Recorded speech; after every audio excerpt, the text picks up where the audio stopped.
विद्यार्थियों, आज हम जिस टॉपिक पर चर्चा करेंगे वो हैं अनुवाद के प्रकार। इसके पहले वाले वीडियो में हमने अनुवाद का अर्थ, परिभाषा, उसका स्वरूप और महत्व के बारे में अध्ययन किया है और आज हम देखेंगे कि अनुवाद कितने प्रकार का होता है।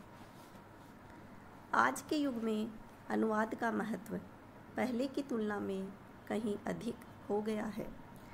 अनुवादक मूल रचना का अनुवाद जब करता है जब सामान्यतः स्रोत भाषा की सामग्री को लक्ष्य भाषा में प्रस्तुत करना होता है, लेकिन विज्ञान, चिकित्सा, प्रशासन, मीडिया आदि विषयों की सूचना प्रधान सामग्री तथा साहित्य की सामग्री दोनों का अनुवाद एक ही ढंग से नहीं किया जाता है।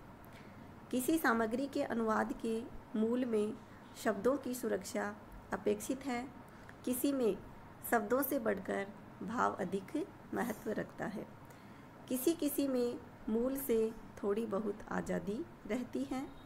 इन्हीं बातों के आधार पर हम अनुवाद को मुख्यतः 3 भेदों में बांट सकते हैं: शाब्दिक अनुवाद, भावानुवाद और सारानुवाद। तो सबसे पहले हम देखते हैं शाब्दिक अनुवाद। शाब्दिक अनुवाद में वाक्य स्तर पर अनुवाद किया जाता है।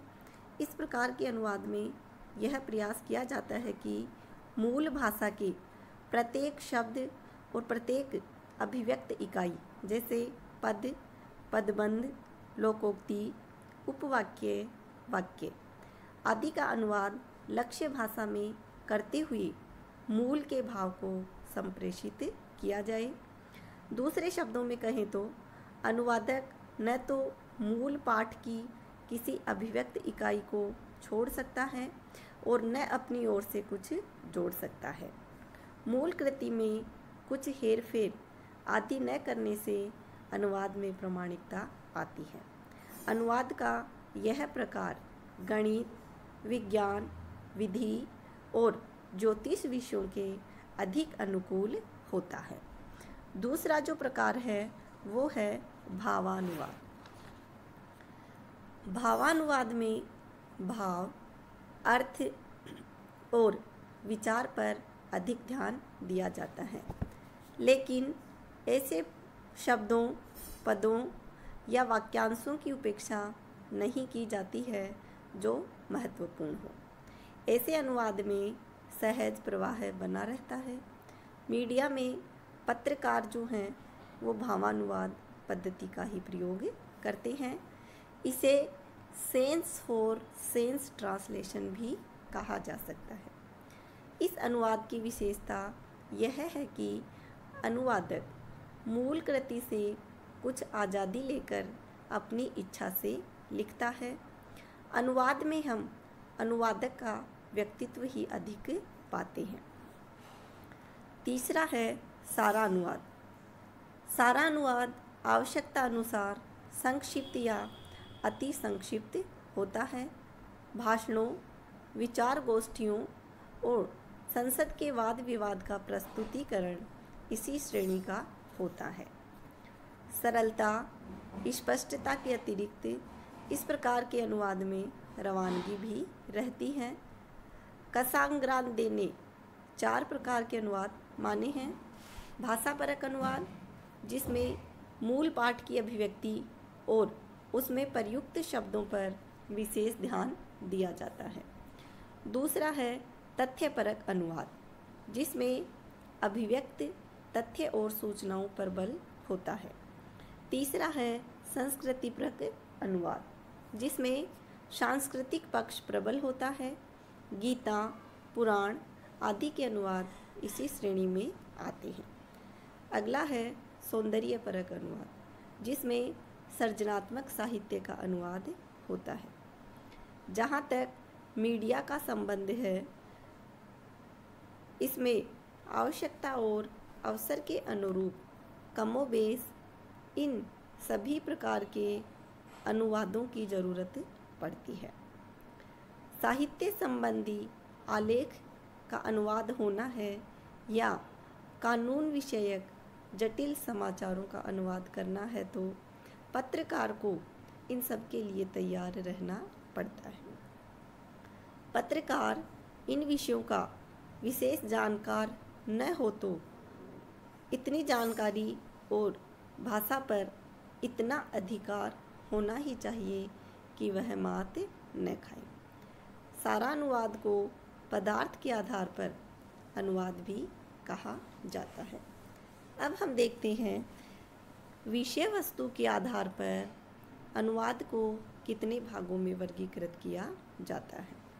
तो विद्यार्थियों, विषय वस्तु की दृष्टि से अनुवाद को हम 2 भागों में वर्गीकृत कर सकते हैं, जैसे साहित्यिक अनुवाद एवं साहित्येतर अनुवाद।